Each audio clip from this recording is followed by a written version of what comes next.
Buenas tardes, ¿cómo están? Antes que nada, como siempre, les pedimos que por favor silencien los micrófonos para mejorar la calidad de la jornada. Hoy tenemos una jornada muy interesante, donde vamos a hablar de modelos de negocio y estrategias y demás hierbas para afrontar la situación que estamos viviendo. Para eso contamos con Jorge Fantín, que más allá de ser consultor, es director de la maestría en negocios y tecnología de la Universidad Siglo XXI y de la diplomatura en gestión empresarial del ITBA, así que estamos muy bien cubiertos. Y una de las cosas que le pedimos cuando estábamos cerrando esta charla era que brinde una charla pensando un poco en cómo cambiar el chip y recuperar el terreno perdido producto de la pandemia, COVID y la cuarentena. Entonces, la idea de la charla es transitar ese camino, es empezar a ver de qué manera podemos ir recuperando el terreno perdido. Jorge, te toca lucirte. Listo. Gracias, Matías. Bienvenidos a todos. Muy buenas tardes. La verdad que es un gusto estar acá hoy porque siempre es bueno hablar con el público que está vinculado a las pequeñas y medianas empresas, que son, bueno, los grandes empleadores del país, el motor del crecimiento y los más vulnerables muchas veces porque, bueno, el día a día nos gana y nos quita tiempo para poder pensar, para poder lidiar con el futuro. Un futuro que en el fondo siempre llega, ¿no? Es decir, yo he tenido muchas de estas discusiones cuando, o sea, yo tengo un pasado en el sistema financiero, he trabajado muchísimos años en el sector bancario y recuerdo que cuando hablábamos de proyectar a largo plazo y pensar en largo plazo, mucha gente decía, bueno, no, pero en Argentina, a largo plazo. Y mi reflexión era siempre la misma. Hoy es el largo plazo de hace 5 años, hoy es el largo plazo de hace 10 años. O sea, el largo plazo llega, inevitablemente. El problema es que, a diferencia de lo que pasa tal vez en otros mercados, aunque también allí suceden cosas, nosotros estamos cargados de incertidumbre.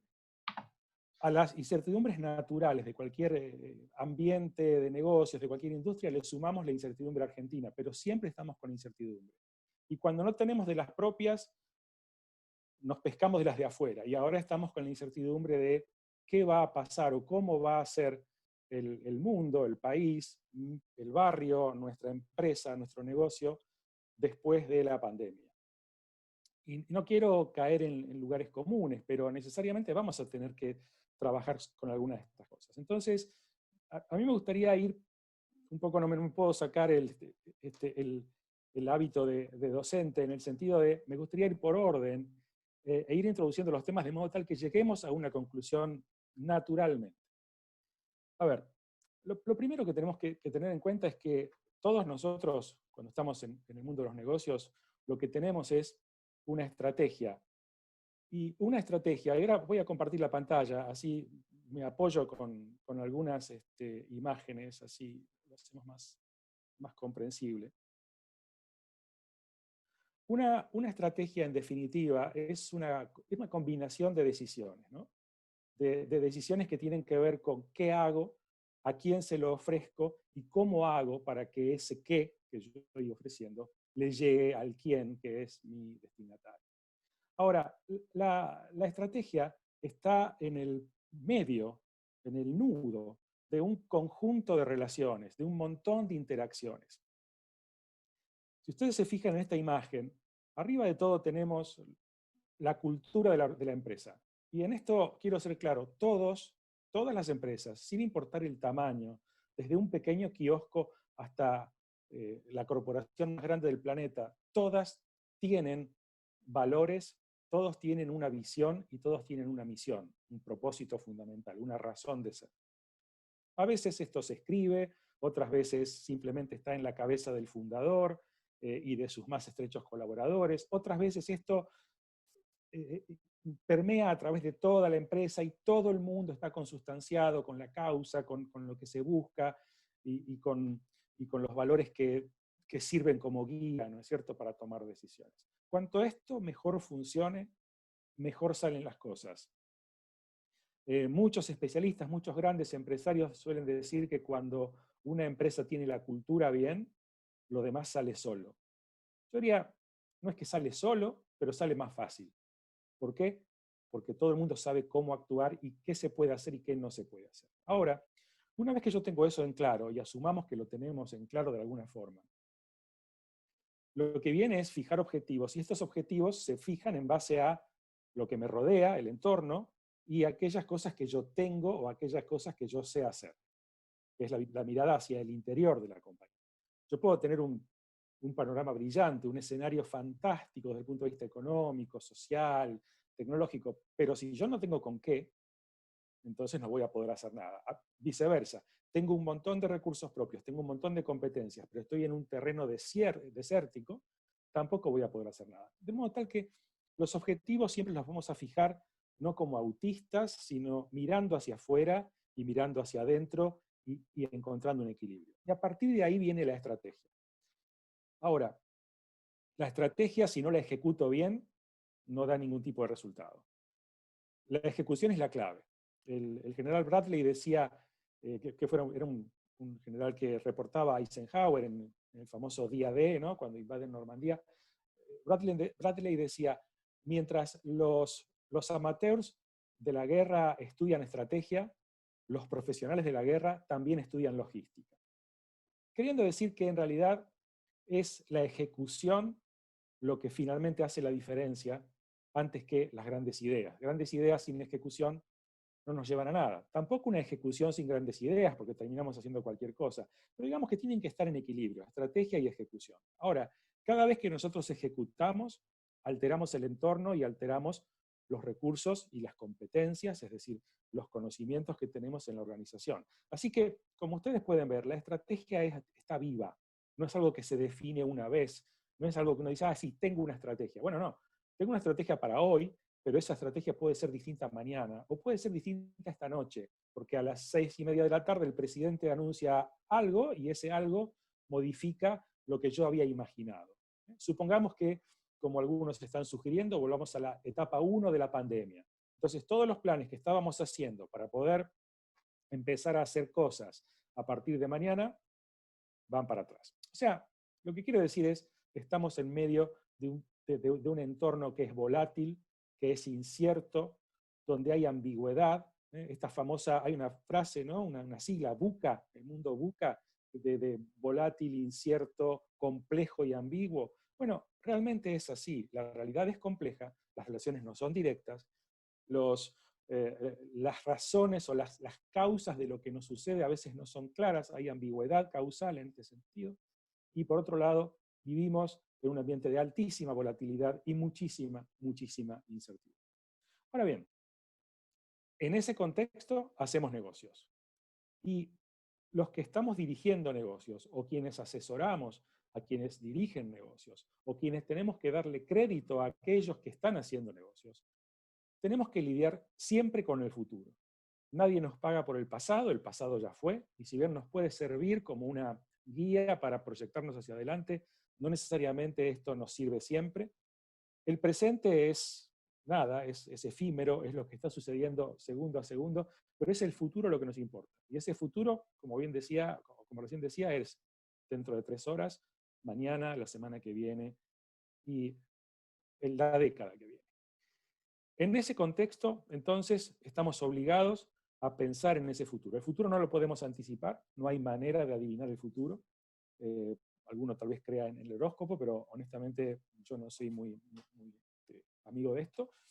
Lo cierto es que el futuro no hay manera de adivinarlo, pero sí se puede explicitar, sí podemos mostrar cuáles son todos los posibles o los principales y más importantes futuros posibles, y a partir de esos futuros posibles empezar a operar estratégicamente. Y esto es lo que quiero hacer hoy, de esto quiero hablar con ustedes hoy. Tanto desde un punto de vista más abstracto, si se quiere, en términos de modelo, como también yendo a la práctica, mostrando algunos ejemplos. Este es el plan de trabajo. Entonces, comencemos con la definición de modelo de negocio. Todos tenemos un modelo de negocio, explícito o implícito, pero todos tenemos un modelo de negocio. Y el modelo de negocio consiste en 3 componentes fundamentales.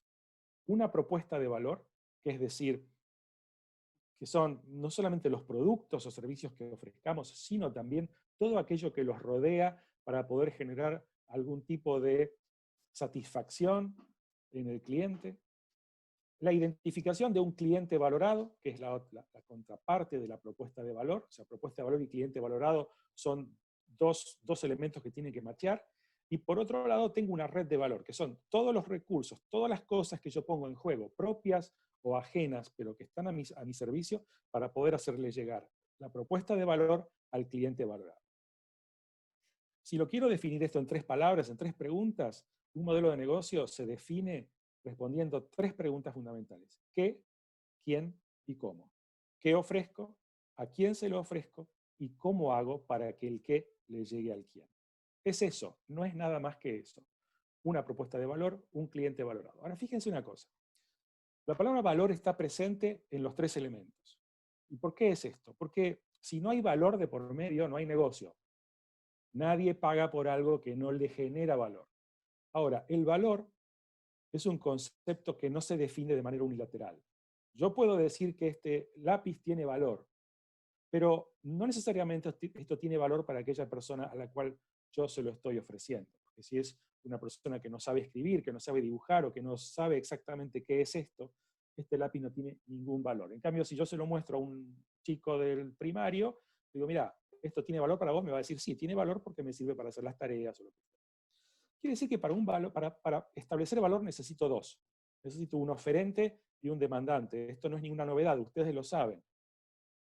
Pero es muy importante cuando el entorno hace cambiar el sistema de valores. Y esto lo estamos viviendo hoy.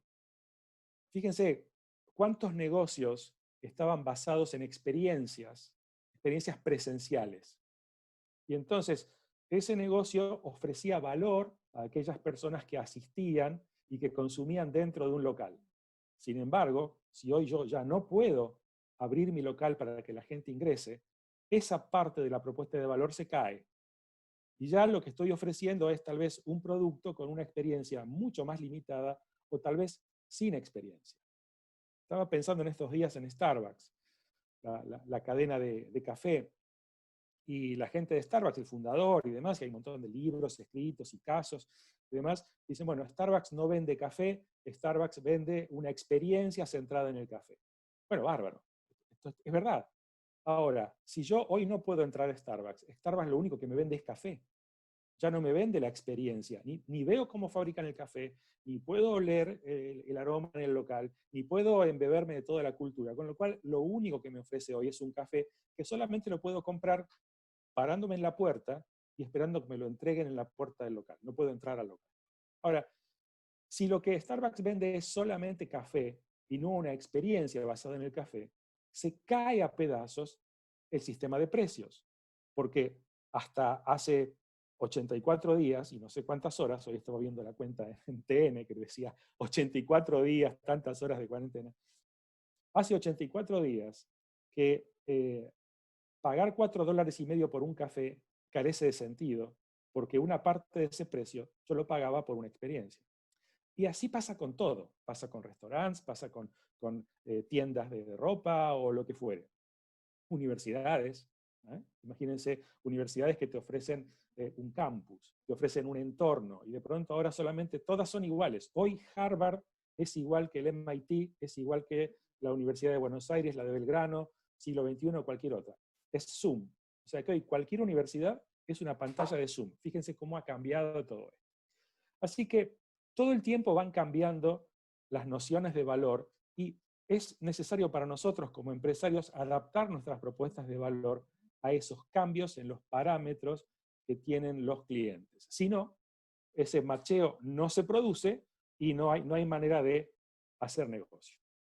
Solamente vamos a poder generar valor si hay un valor para compartir.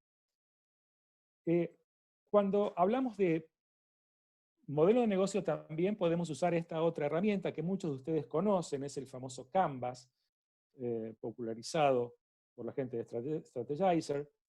Básicamente es lo mismo, propuesta de valor en el medio, segmento de clientes a la derecha son los clientes valorados, y después todo lo demás, canales, relación con cliente, actividades claves, recursos, todo eso es el cómo. O sea que básicamente estamos hablando de lo mismo. Ahora bien,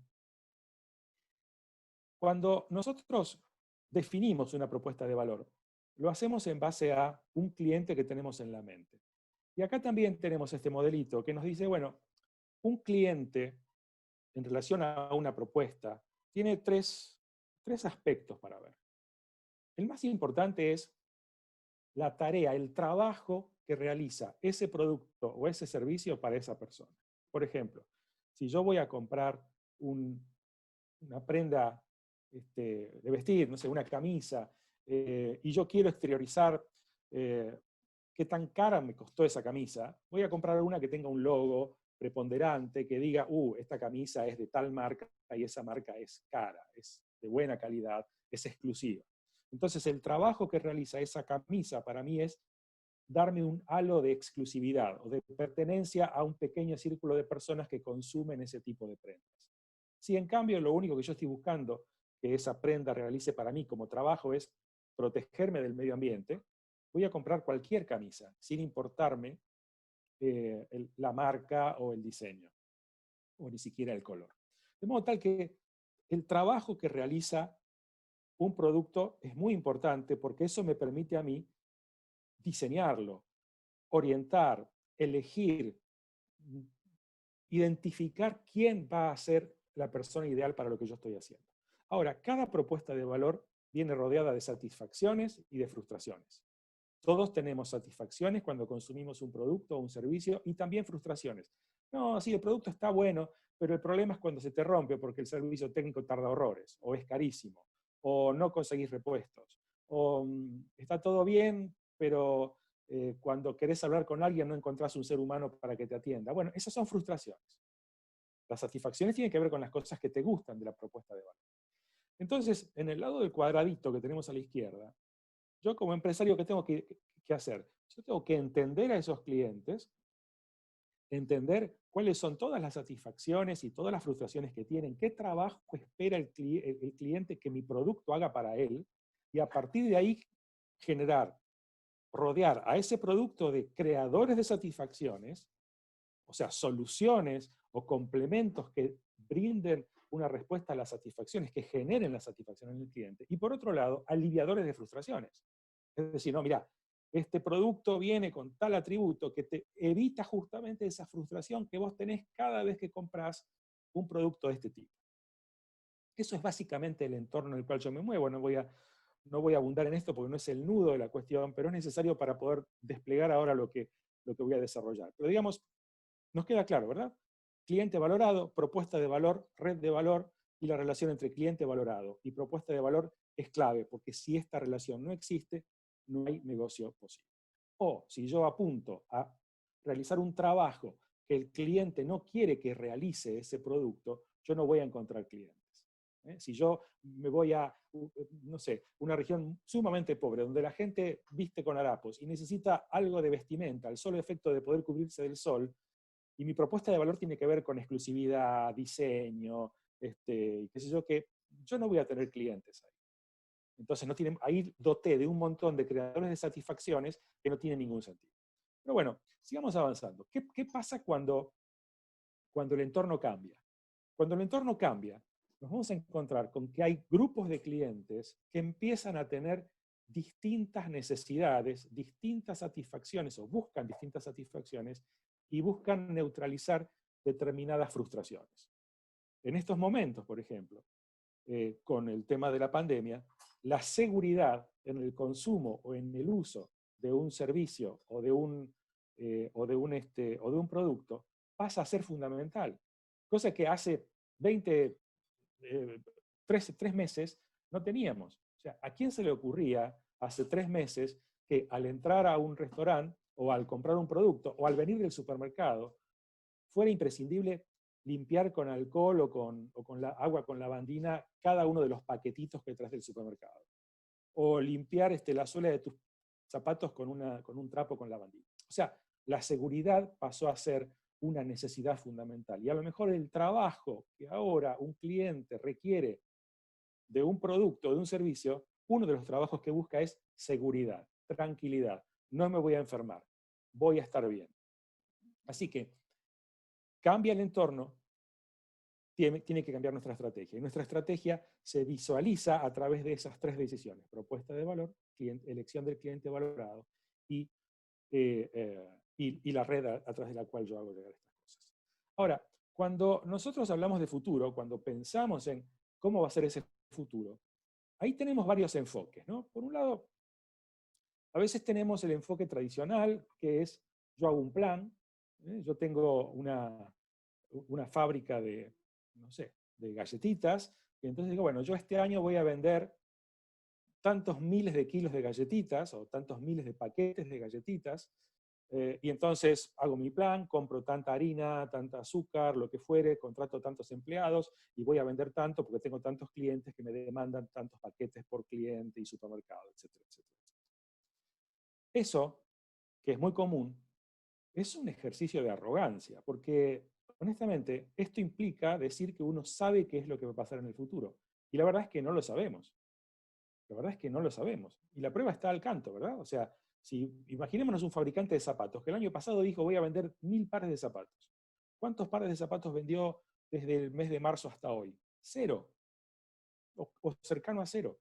Entonces, perdón, trabajar con un futuro claro, trabajar con la idea de un único futuro es un error. Otros a veces trabajan con la idea de, no sé, una opción binaria. Puede ser esto como optimista o esto otro como pesimista, o a veces ternaria, bueno, medio, muy bueno y muy malo, pero esto no deja de ser una enorme simplificación que no nos lleva a la comprensión de cómo se generan esos futuros. La realidad es que, en general, conviene trabajar con la mirada puesta en un rango de futuros posibles, o, en algunos casos, como el presente, estamos ante una multiplicidad de futuros. El futuro incierto. Puede salir para cualquier lado la flecha. Pero en cualquiera de los dos casos, ese es el terreno de los escenarios. Es ahí donde tenemos que trabajar. Trabajar en lo primero es fácil, nos da seguridad, nos da tranquilidad, pero es un error. Trabajar en posibles futuros conocidos es una sobresimplificación que a veces puede salir muy mal. Pero donde está la clave de la supervivencia empresarial es en animarnos a pensar diferentes futuros y animarnos entonces a construir respuestas posibles a cada uno de esos futuros, o por lo menos a la mayoría de esos posibles futuros.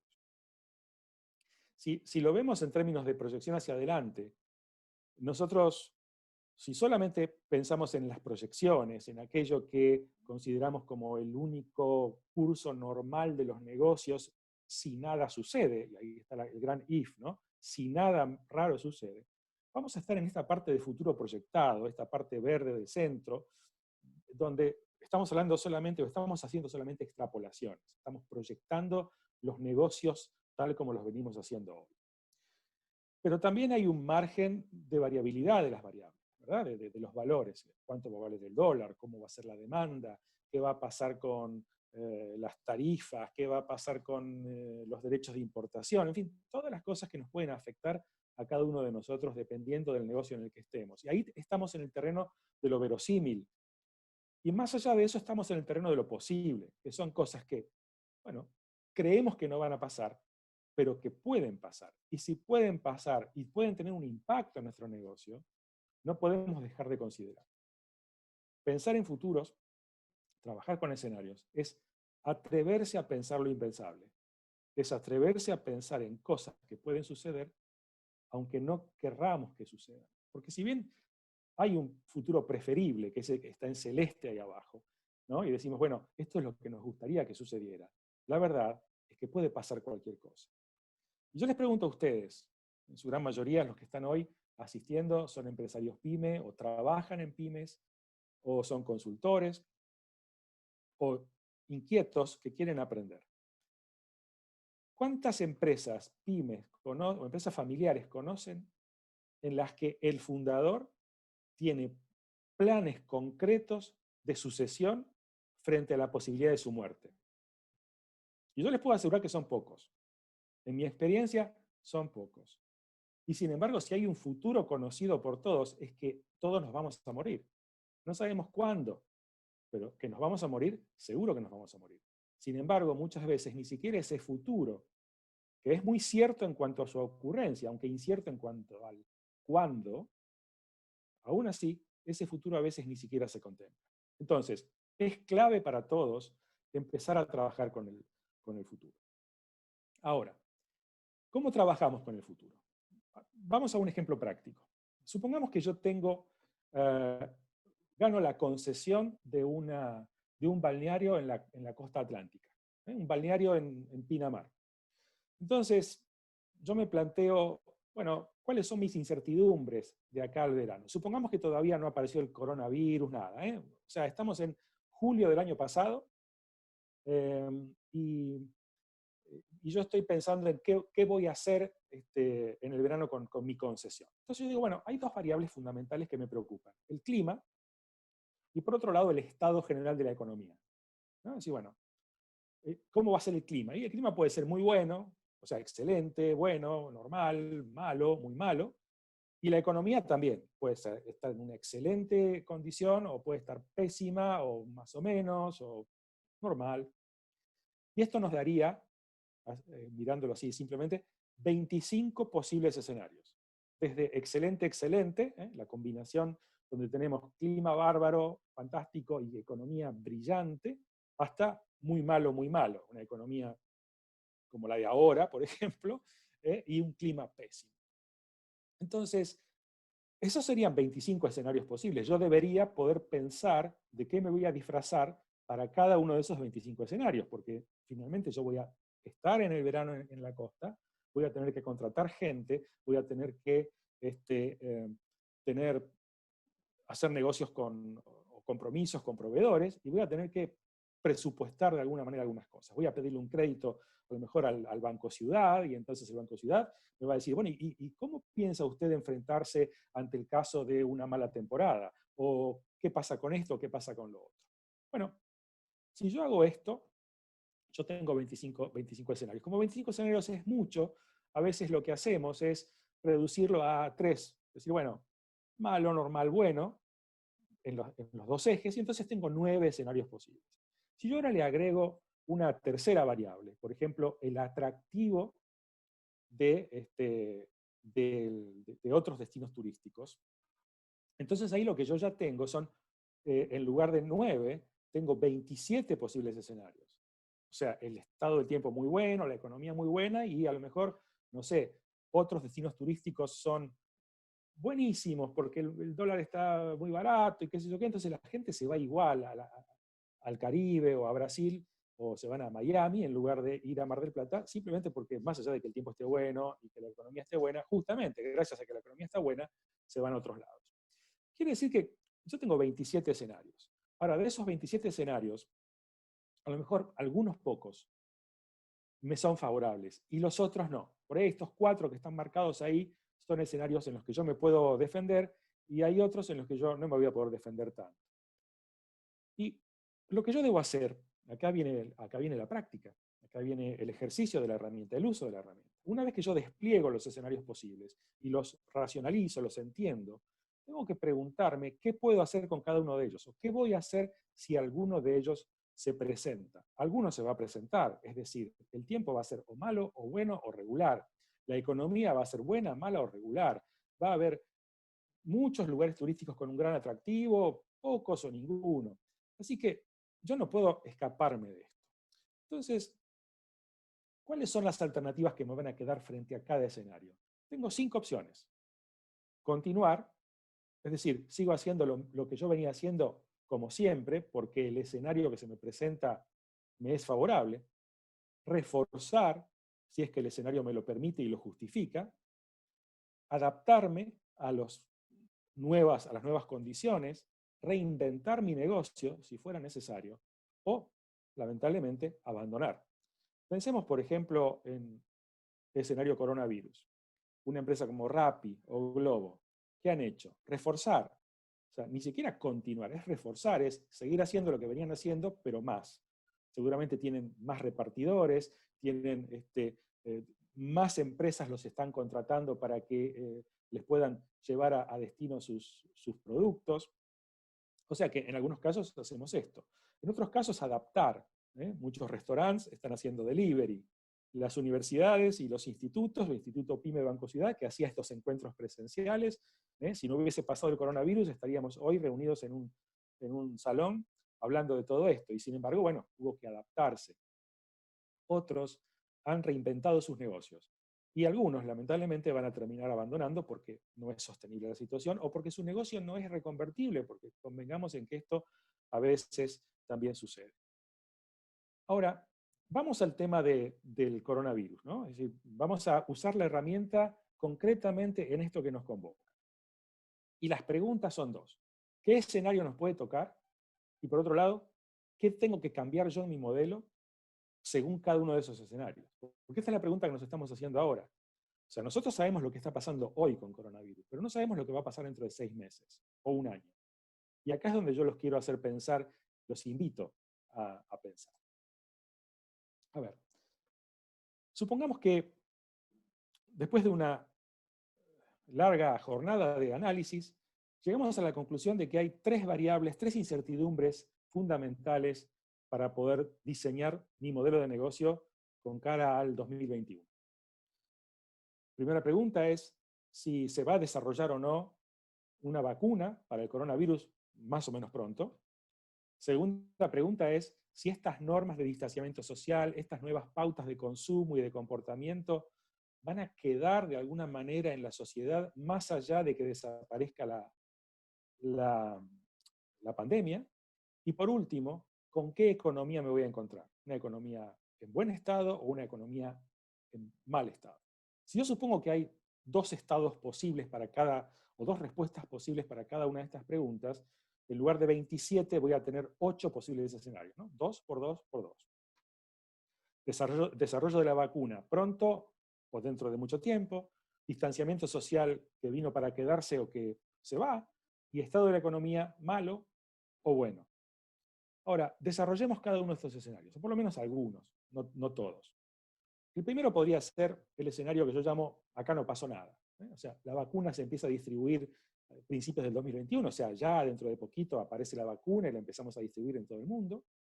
La población rápidamente se olvida de todo esto y volvemos a los besos, a los abrazos, a compartir el mate con 40 personas, todo bien. Y la economía mundial y la local se recuperan rápidamente.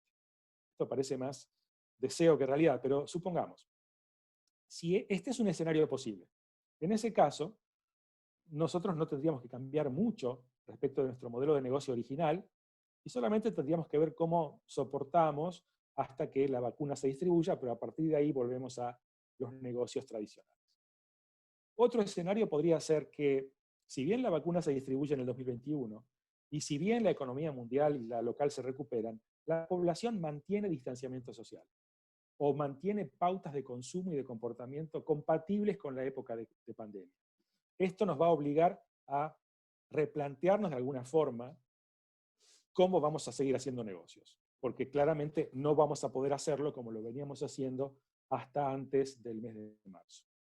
Y un tercer escenario podría ser, no voy a recorrerlos todos, les dije, pero vamos al último, al peor de todos, que la vacuna se demora un año más, o sea, hasta el 2022 no aparece, que permanecen las pautas de distanciamiento y de consumo y de comportamiento de la gente, y que la economía mundial y la economía local entran en recesión. Este sería claramente, como bien lo defino ahí, el peor de todos. No queremos ni pensarlo, pero como decía Kahn, el inventor, el desarrollador de esta metodología de escenarios, justamente la clave es atreverse a pensar en lo impensable.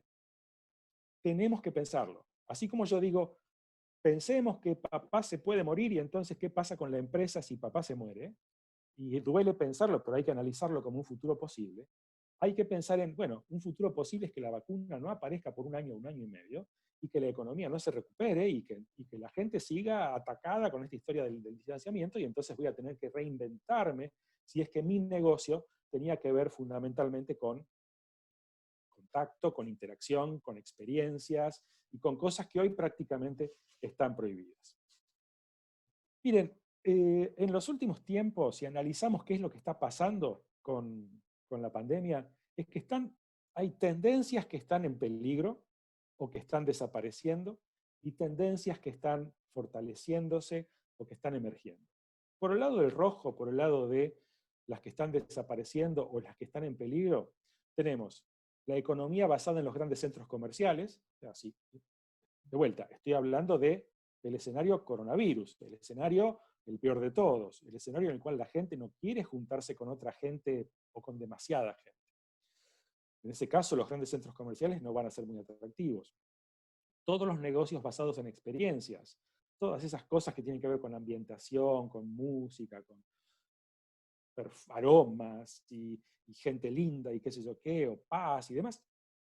Si me lo trae un tipo de oca a mi casa, la experiencia ya no es esa que solamente bajar y a lo sumo usar mi virome o la virome que me da el tipo, nada más, no hay otra experiencia posible. Y por otro lado, todo lo que tiene que ver con interacciones humanas. Del lado de lo que está emergiendo, de lo que estamos viendo, es, bueno, claramente los comercios de cercanía han tenido un éxito y es más, hasta la gente está empezando a apoyarlos, aun cuando sale un poquitito más caro, tal vez comprar en ellos, pero la idea es, tenemos que ayudarnos entre nosotros y hay que apoyar al comercio de cercanía. El comercio electrónico, claramente, no estoy diciendo nada nuevo y además era una tendencia antes de esto. La virtualización o adaptación de las experiencias presenciales a otro contexto. Esto que estamos haciendo nosotros. Nos estamos viendo en 2D, no tenemos lenguaje corporal, yo no tengo forma de saber si ustedes se están aburriendo, si están interesados, si están mirando el celular o están viendo la pantalla. Y la automatización inteligente, ¿no? La inteligencia artificial como algo que viene para reemplazar al elemento humano en muchas de las actividades. Estas son las grandes macro tendencias, hay más, pero digo, para empezar a conversar. Ahora bien, si nosotros si analizamos la variable distanciamiento social, que de las tres que usé para los escenarios es la única en la cual nosotros podemos hacer algo, porque salvo que seamos un laboratorio, la vacuna no la vamos a desarrollar nosotros, y el estado de la economía no depende de nosotros, sino que depende de otros jugadores mucho más importantes. Así que hablemos de distanciamiento social. En ese contexto, el distanciamiento social se produce o tiene relevancia en dos aspectos: en la producción del producto o del servicio y en el consumo. Producción y consumo. En la producción, por ejemplo, cuando yo estoy dando un servicio, supongamos un servicio profesional, una consultoría a una empresa, y yo hasta hace unos meses la hacía de modo presencial, de modo tal que ahí no existía distanciamiento social en la producción de la consultoría, ni tampoco del consumo, porque producción y consumo estaban en el mismo lugar. Un médico, un espectáculo teatral o de entretenimiento, un espectáculo deportivo, gimnasios, etc. Hay otras industrias, otras actividades en las que el distanciamiento social no existe en la producción, pero sí existe en el consumo. Por ejemplo, en radiofonía o en televisión. Los artistas, los locutores están juntos en un estudio, no hay distanciamiento social en la producción, pero yo estoy viendo el programa de televisión desde mi casa. Hay distanciamiento social en el consumo. Y después hay otras actividades en las que el distanciamiento social existe tanto en la producción como en el consumo. ¿Qué es lo que tenemos que tratar de hacer? Bueno, claramente, no estoy inventando nada con esto, pero tratamos de irnos al verde, ¿no? O sea, tenemos que tratar de que nuestro negocio, que está en la parte roja, que está en peligro, porque no tiene forma de adaptarse tal como está a el contexto del escenario peor de todos, tengo que buscar que por lo menos se haga o naranja o verde.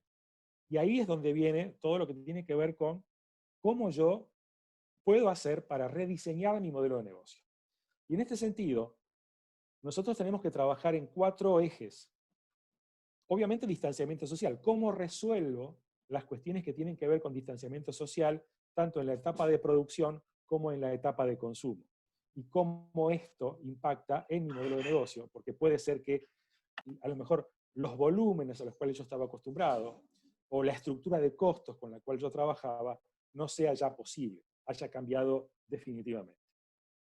El otro aspecto son los protocolos de higiene, que son necesarios y que involucran nuevos costos, o que involucran pérdida en productividad, porque si cada 2 horas tengo que higienizar todo un área, o si cada cliente que se sienta en mi restaurante, yo antes de que se siente voy a tener que limpiar con alcohol la mesa y traer elementos descartables y demás, claramente estos protocolos de higiene, tanto del personal como del consumidor y demás, van a impactar en el costo y también en el perfil del servicio que estoy brindando.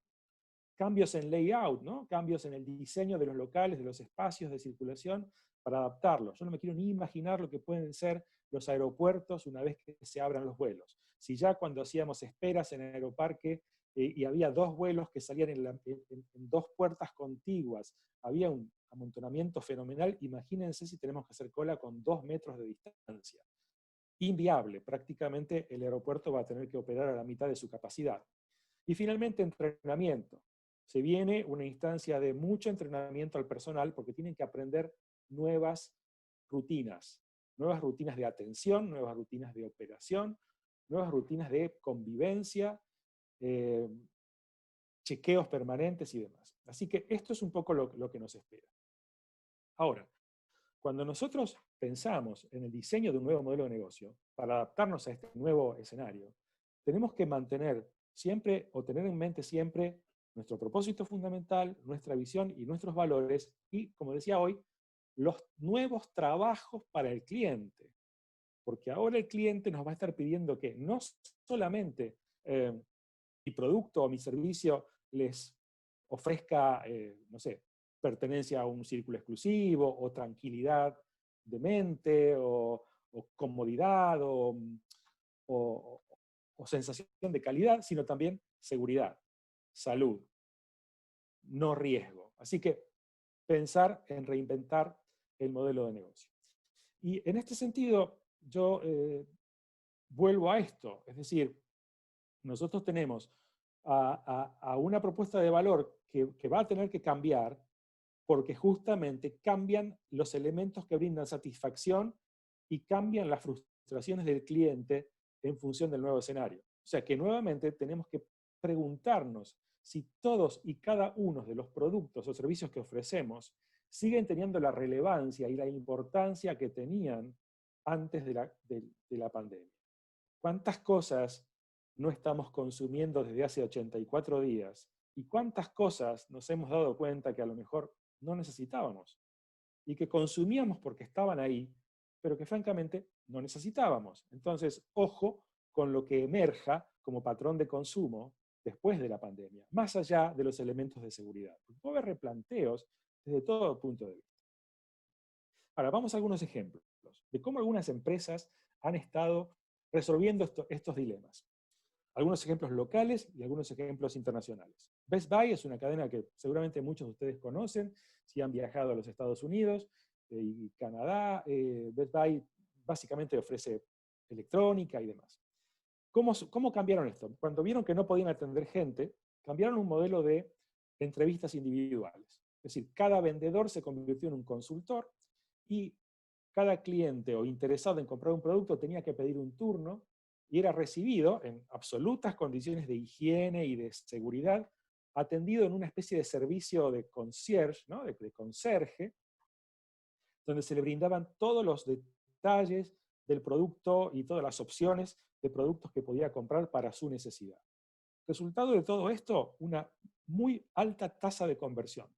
Cuando antes, no tengo los números precisos, pero digamos, cuando antes de cada 100 personas que entraban al local, a lo mejor un 10% terminaba comprando y el otro 90% solamente entraba para toquetear, mirar y dar una vuelta, ahora la gran mayoría de los que pedían un turno terminaban comprando un producto. ¿Por qué? Porque en definitiva, esta persona tenía una necesidad y al tener esa oportunidad de la atención personalizada y ofrecerle todo el abanico de posibilidades que la compañía tenía en su portafolio de productos y de marcas, aumentaban las chances de que efectivamente se pudiera concretar la operación. El caso de Flanagan's, que es una cadena también norteamericana de comidas, ¿qué han hecho? Bueno, modificaron su cadena de valor. El cliente valorado sigue siendo el mismo y la propuesta de valor cambia. ¿Por qué? Porque ahora ofrecen, además de un menú, a una relación calidad-precio que es conveniente para ese mercado objetivo, le agregan seguridad. ¿Cómo se le agregan? Obligatorio uso de máscaras hasta el momento de sentarse en la mesa, todo el personal usa máscaras, distanciamiento social, las mesas están más separadas, el personal es monitoreado con frecuencia de creo que son 2 horas, se les toma la fiebre, se los evalúa, responden a un cuestionario. Los menúes son descartables, o sea que yo tengo la seguridad de que el menú que tengo no lo tocó otra persona antes. Si quiero llevarme la comida, lo que sobra de mi comida, no se lo llevan a ningún lugar, sino que me traen un kit que yo mismo abro y yo pongo la comida en esa cajita y me la llevo, con lo cual la toqué solamente yo. Estaciones de sanitizado, la espera se hace afuera, no se hace en el local, y mediante un WhatsApp o un mensaje o a través de la aplicación le avisan su mesa ya está lista. Las mesas se arman en el momento en que la persona llega, no se arman antes, sino que yo veo cuándo arman mi mesa y cómo la desinfectan para que yo me quede tranquilo, y han contratado a personal adicional. Lo mismo Cheesecake Factory, que es una empresa también muy conocida, una cadena de comidas muy conocida y que, caracterizada por largas esperas, bueno, han tenido que justamente hacer eso, y además tienen un servicio de entrega, ¿no? Del takeaway. Ahora yo puedo pedir la comida y me la entregan en una casillita, como que pasa con el auto, y me llevo la comida a mi casa. Cosa que antes ellos no hacían, pero que ahora sí. En Argentina, vamos a lo que pasa localmente. Pani, el emprendimiento de esta chica, no me acuerdo el nombre, pero es la hija de Nora Trota, muy conocida en el mundo financiero. Esta chica armó un negocio fantástico de pastelería, de comida, una linda experiencia para comer, precios altos, pero bueno, una buena experiencia, y ahora no puede hacerlo más. Entonces, ¿ahora qué hace? Trata de que esa experiencia te llegue a tu casa, te manda unas cajas hermosas, ahí tienen la foto de abajo, la caja es una caja decorativa muy bonita, el servicio puede incluir una taza personalizada y demás, y el servicio lo llevan no los chicos de Rappi, que a veces te llegan las cosas todas torcidas, mezcladas o caídas, sino que van en automóvil, taxis que generalmente contratan para hacer la mensajería, que son habitués, son personas ya contratadas por Pani, y entonces la gente puede comprar sus desayunos o sus meriendas tratando de emular de alguna forma la experiencia que tenían cada vez que iban a desayunar o a merendar a los locales de Pani. Está funcionando bastante bien, no facturan exactamente lo mismo, pero han encontrado una vuelta y probablemente han encontrado un nuevo modelo de negocio adicional al tradicional, una vez que el tradicional pueda ser implementado. Pero es una idea. Origen Directo es un emprendimiento de un señor llamado Pablo Ricatti, muy conocido en redes sociales, en Twitter, porque había organizado un emprendimiento que se llamaba La Vaca Tuitera en su momento. Ricatti, que tiene una empresa de panificados, vuelve de Paraguay, se muda a Paraguay para armar una empresa allá, cuando viene el coronavirus, teniendo su empresa de panificados, y dice, bueno, tengo que encontrar una forma de pagar los sueldos, porque los panificados que él hacía eran fundamentalmente para el área gastronómica. Entonces, empieza a hacer convenios con distintos productores de diferentes productos en el interior del país, pymes que tienen productos de muy buena calidad, pero marcas que no son conocidas en las grandes cadenas, no llegan a veces esos productos a las grandes cadenas, y entonces Ricatti, que tiene una red propia de distribución, una logística propia, armó un sitio web y rápidamente, hoy está facturando entre 600 y 700 mil pesos por día y va en aumento, y entrega en 24 horas, a veces en menos de 24 horas los pedidos, y ha establecido, bueno, lo que dice el lugar, ¿no? Origen directo desde el productor al consumidor, con una pequeña participación de Ricatti en la distribución. Una salida a la crisis. Mercado de Liniers, un restaurante del chef, no me acuerdo el nombre ahora, el chef que era el chef de Mauricio Macri en Casa Rosada, en el anterior gobierno, un chef formado en el Bulli de Barcelona, con Ferrá.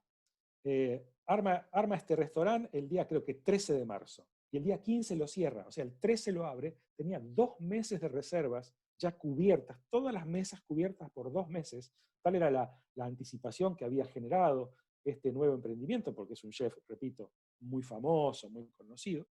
Imagínense, toda una experiencia diseñada para encantar a esos comensales, y el tipo tiene que cerrar.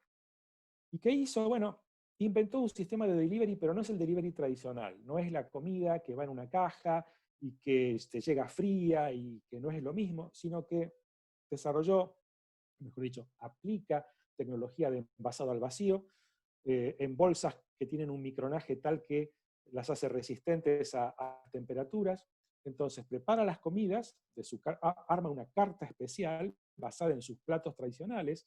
Esa carta se va cambiando cada 2 semanas. Esos platos son envasados, la comida envasada en estos recipientes, estos bolsas de plástico, se sumergen en alcohol para desinfectarlas y se envían a los consumidores.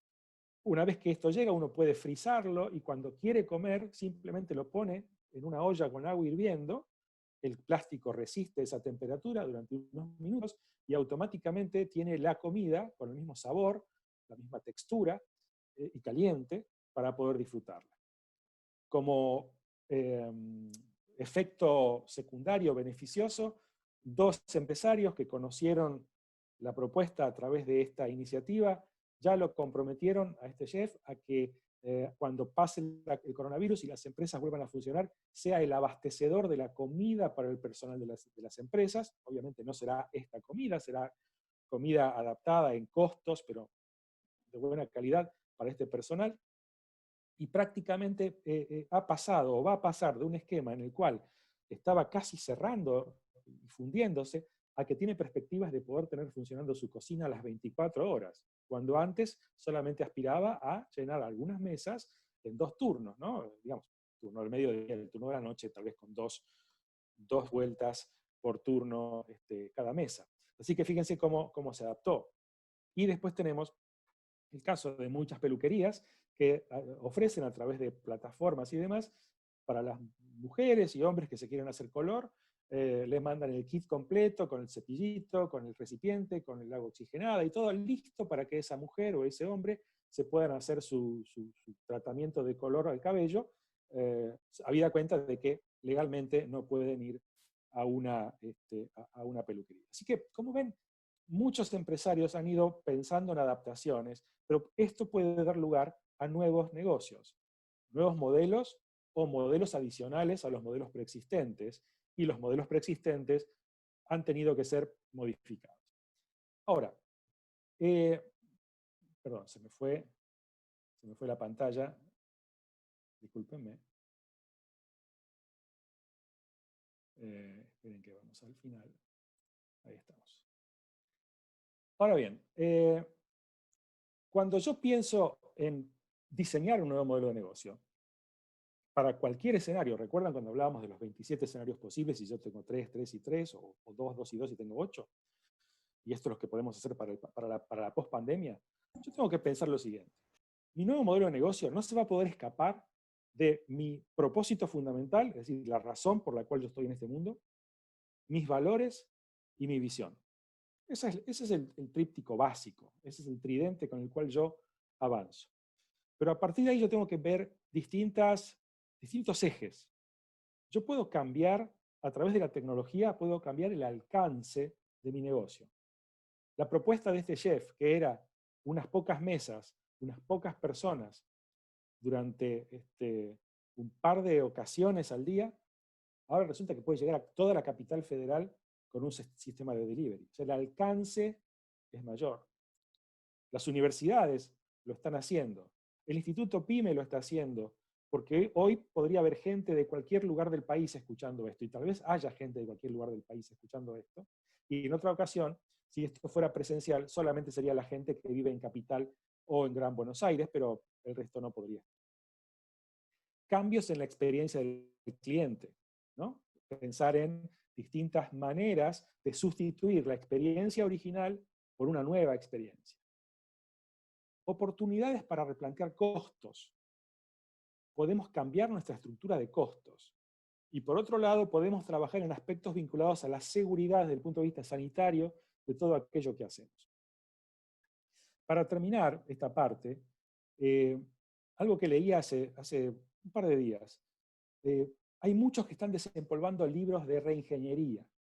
Para los que ya tienen algunos años, o que aquellos que en los 90 estaban en el mundo, del mundo empresarial, en el mundo de los negocios, recordarán que en los 90 o fines de los 80 se puso de moda el término reingeniería. La reingeniería era la panacea, era analizar procesos y estilizarlos, mejorarlos desde algún eje.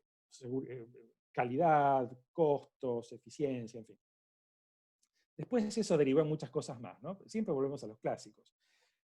Bueno, llega el momento de volver a hablar de reingeniería.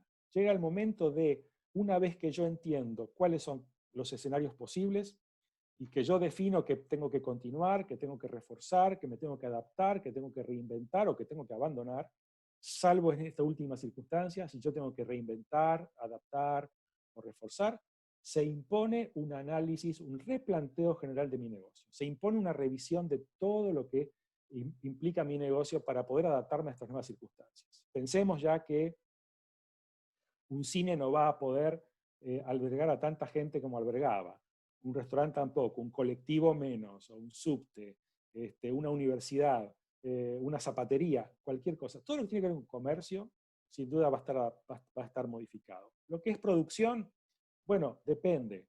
Hay procesos productivos en los cuales hay poca gente y hay mucha máquina, otros que son muy intensivos en mano de obra, eso va a tener que ser revisado.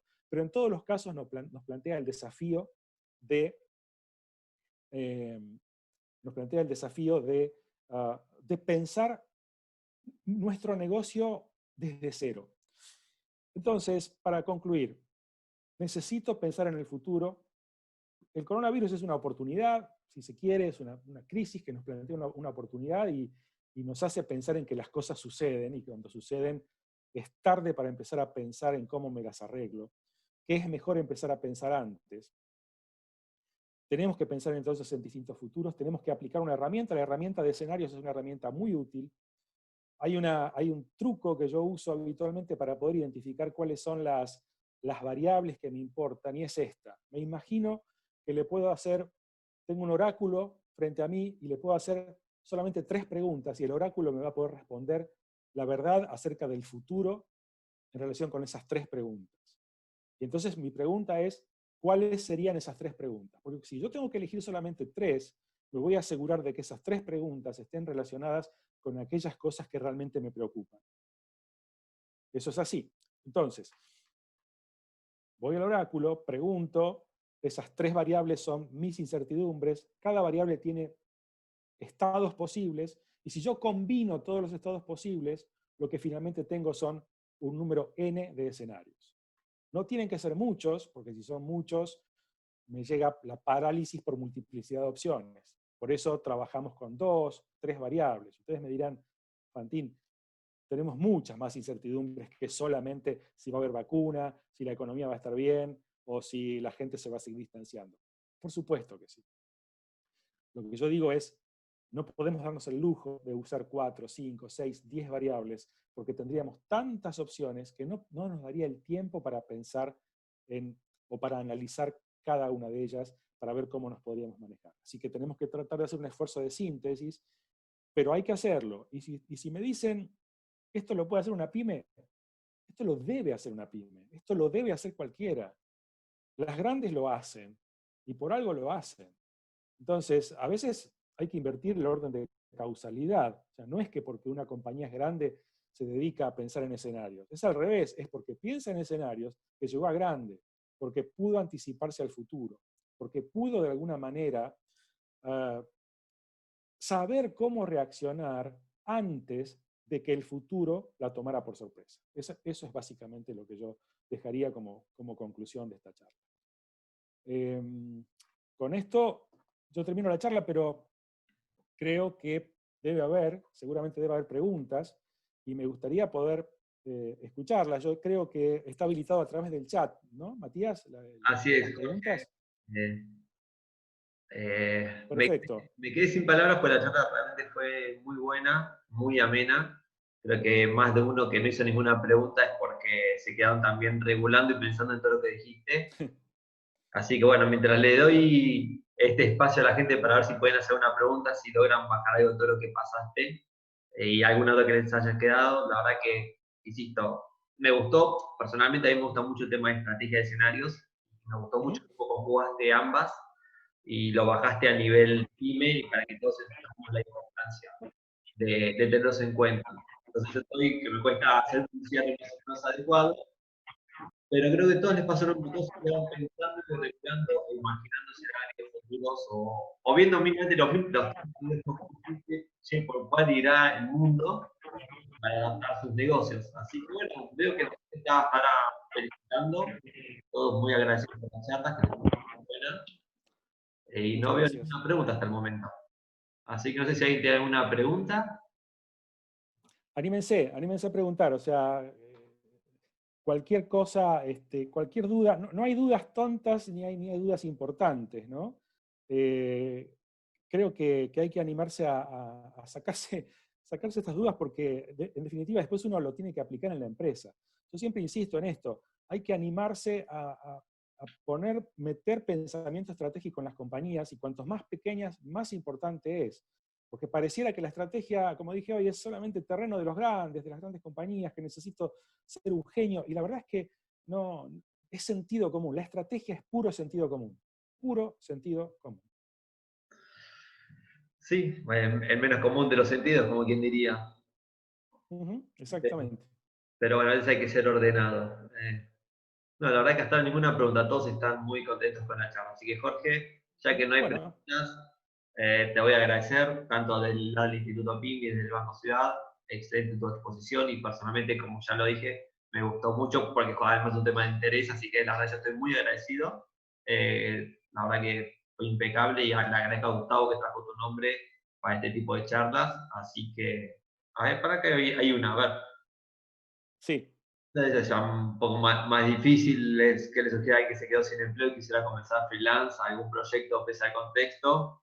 Eso ya es más. Bueno, no, pero está bien, pero es una pregunta, es relevante esa pregunta, porque en definitiva, uno como persona también es una pyme de alguna forma, ¿no? Es decir, nosotros también nos podemos ver como una propuesta de valor y que estamos buscando siempre a nuestro cliente valorado, que es en definitiva nuestro empleador o el cliente o la persona que va a valorar aquello que nosotros podemos aportar. Entonces, desde ese punto de vista, yo diría que así como en este momento las empresas están pensando en cómo reinventarse, también nosotros como personas nos tenemos que reinventar o tenemos que pensar en cómo reinventarnos. Las opciones siguen siendo las mismas. Es continuar, es reforzar, es adaptarse, es reinventarse a veces, pero claramente yo no iría por abandonar. Entonces, porque no podemos darnos el lujo de abandonar, no podemos abandonar. Entonces, el que se quedó sin empleo porque porque a lo mejor la empresa que lo contrataba no supo continuar o no pudo continuar, no supo adaptarse, no se preparó o lo que fuere, esa persona, sin embargo, sigue siendo un portafolio de competencias y de recursos. Tiene cosas, tiene una formación, una trayectoria, una experiencia, y sabe hacer cosas. Entonces, lo que uno tiene que hacer acá en esto es tratar de pensar más allá del oficio puntual o más allá del puesto que ocupaba y pensar en términos del cliente valorado y pensar en términos de satisfacciones y de frustraciones. ¿Y qué tipo de soluciones le puedo dar yo a la gente? ¿En qué aspecto puedo yo ayudar a la gente de alguna manera? ¿O cómo puedo contribuir con lo que yo sé hacer? Es muy difícil dar un consejo sin conocer más en detalle la situación de cada uno.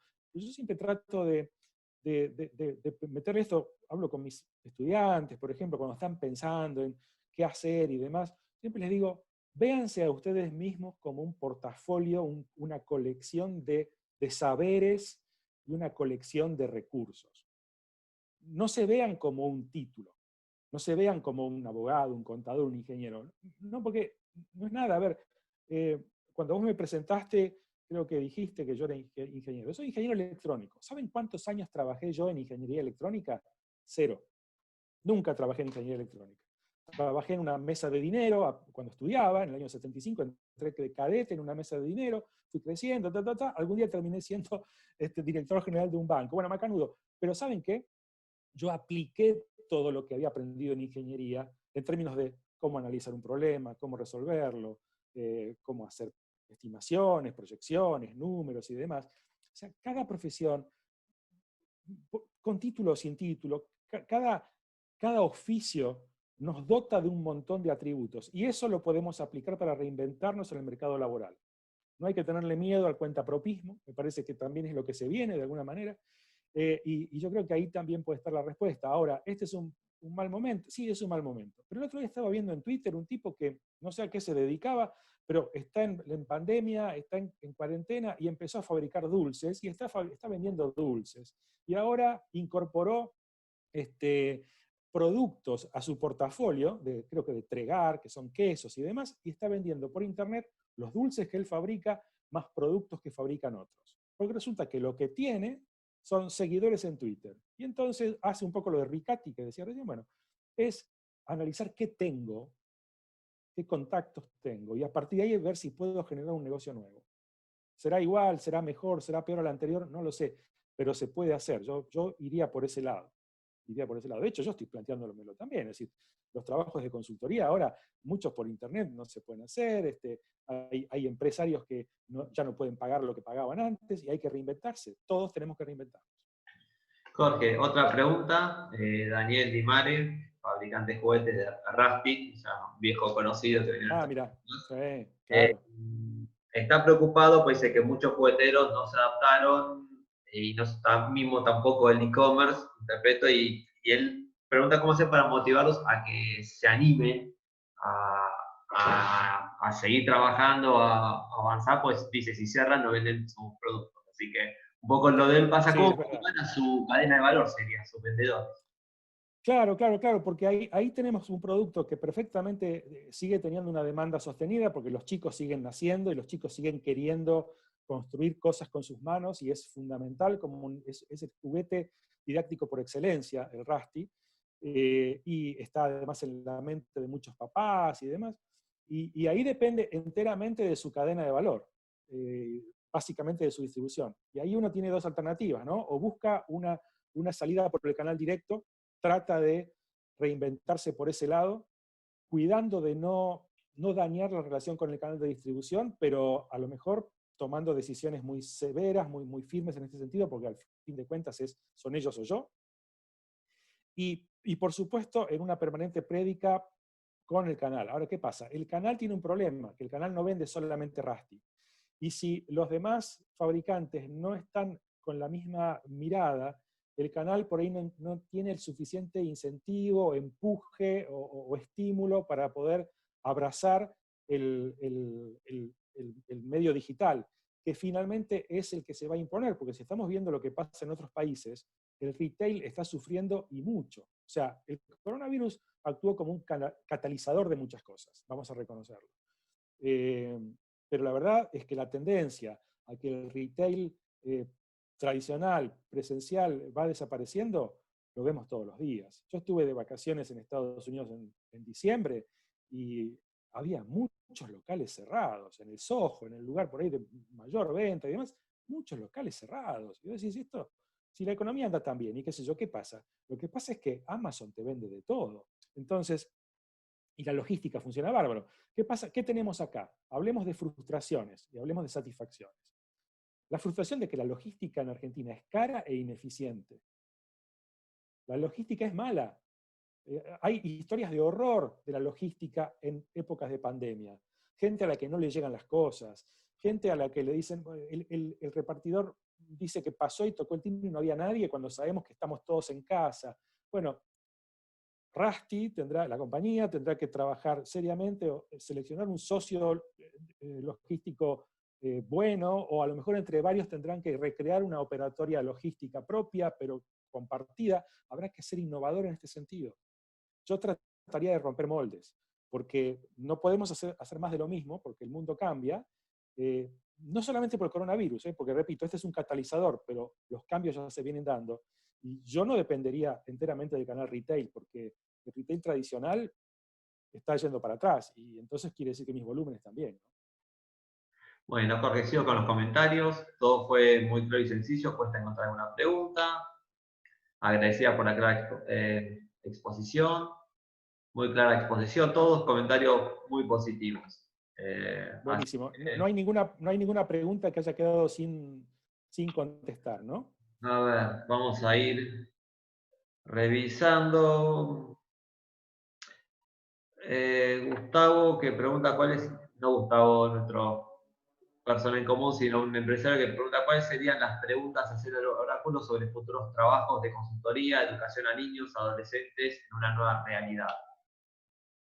Ah, bueno, esto ya me llevaría más tiempo para contestar, porque tendríamos que ponernos en situación y entender mucho mejor el negocio.